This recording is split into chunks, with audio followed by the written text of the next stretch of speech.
Slides, please. Yeah. So before we go on to recycling and reusing products, I just wanted to give a small talk on. Actually, it's very important for us to put numbers because unless we put numbers in metrics, we will not know the magnitude of the issue.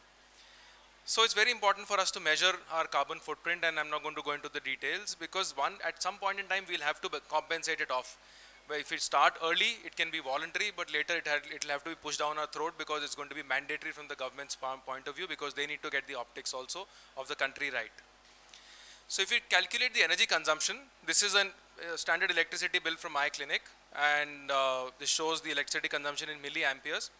So if I were to calculate or tabulate it, there are set mathematical metrics for this.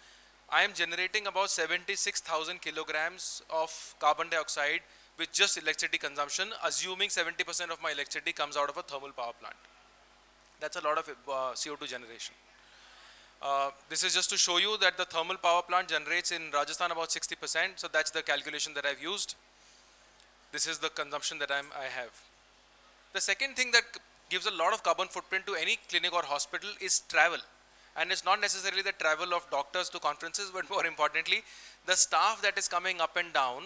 And we calculated our staff at some point in time when we calculated, we are generating so much carbon dioxide with the staff because we mapped their fuel efficiency to their vehicle and the distance that they're traveling. This was a little bit of an exercise.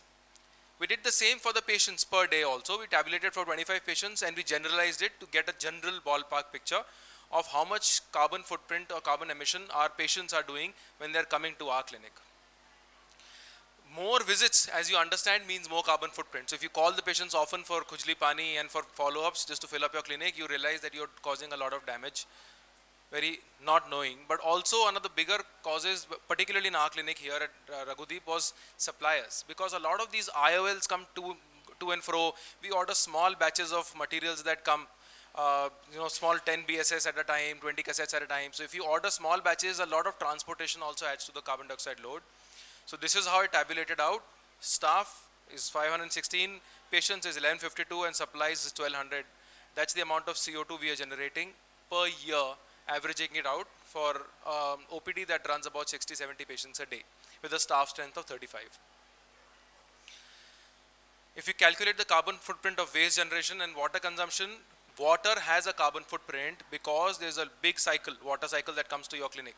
You have to pump this water, desalinate it, clean it, you have to distribute it to the clinic and in the clinic, consume it, and then you have to transfer sewage. And if you have a sewage treatment plant, that also consumes energy.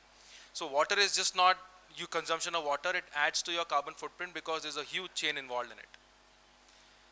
Again, we tabulated the amount of water we use. So on an average, we're using about 2.5 liters of lakh liters of water per year in our clinic. Our carbon footprint of water comes out to 2600 kilograms. And I could do this sitting off the internet, which means it's not difficult to do, and I'm sure there can be better algorithms to do it. But on an average, it's a huge impact. It's more than the transport of my staff and patients put together in the year. That's the amount of CO2 generation I'm doing out of water. So if I look at the total carbon footprint, an average size clinic of my hospital or my clinic is generating close to just short of 100,000 kilograms of CO2 in a year. And that's the magnitude of the problem that we are facing. So if we extrapolate it to the entire ophthalmology and look at all the hospitals, small and big, the number is going to be massive. So I'm going to discuss my strategy after the last two talks in the interest of time on what we are doing at Raghudeep and the small moves that we've started. But before that, I would like to finish off the reusables and the water and electricity conservation. So, and then we can, if at all, we can discuss what we can do jointly as small steps and maybe add on for our next year's conferences or in our small forums to see what we can do to build